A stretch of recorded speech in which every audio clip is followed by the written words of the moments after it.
Bonjour, une nouvelle capsule vidéo pour les mathématiques et notamment pour les notions de périmètre et aire d'un disque pour utiliser les formules pour calculer ces deux grandeurs.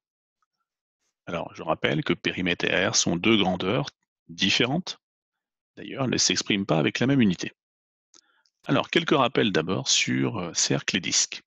Alors déjà, un cercle, ça va être simplement cette ligne-là qui est en rouge. Donc, c'est en une seule dimension. Un cercle aura donc une longueur, qu'on appellera le périmètre du cercle. Alors que la surface, c'est ce qu'il y a à l'intérieur, donc on parlera de la surface d'un disque.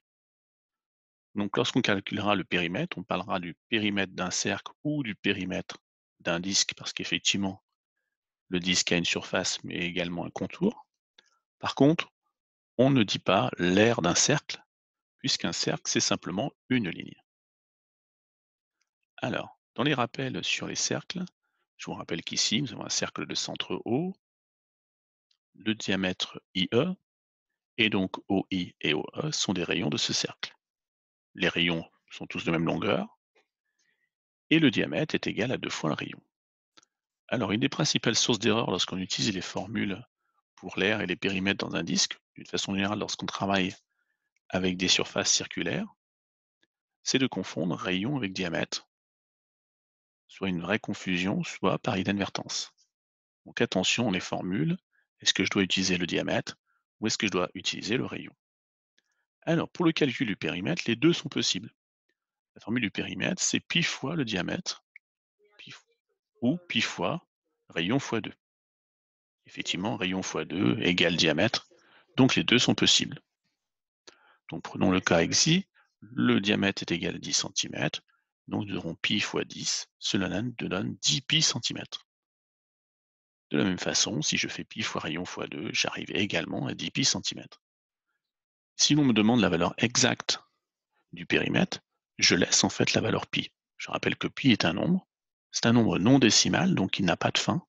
Donc si je veux avoir la valeur exacte, il faut que j'écrive 10 pi.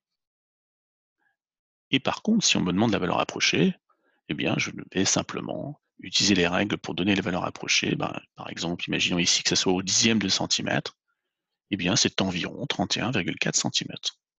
Donc, valeur exacte pour tout ce qui touche au cercle, au disque, et plus tard aux sphères, et d'une façon générale à tout ce qui est circulaire, on garde la valeur pi.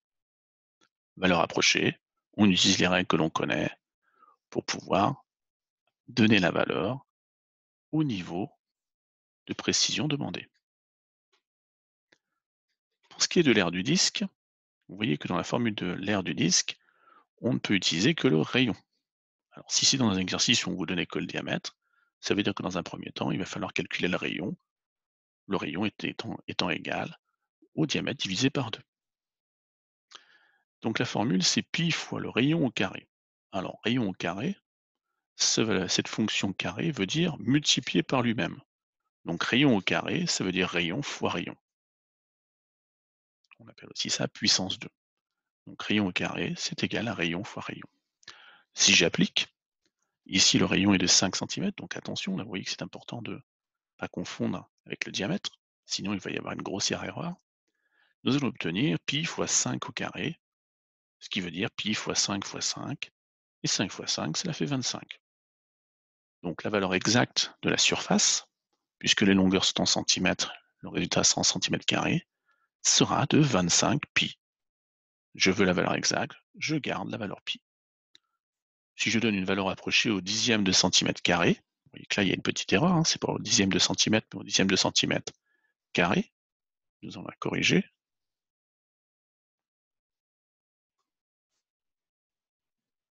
D'accord? Ce sont les dixièmes de centimètre carré, puisque c'est une surface. Donc l'unité de surface correspondant au centimètre, liée au centimètre, c'est centimètre carré. Et à ce moment-là, la valeur approchée, ce sera de 78,5 cm². Alors, sur une calculatrice du collège, généralement, vous avez une touche pi, ou parfois, vous pouvez vous rappeler, faire l'approximation que pi, c'est 3,14. Voilà, je vous remercie.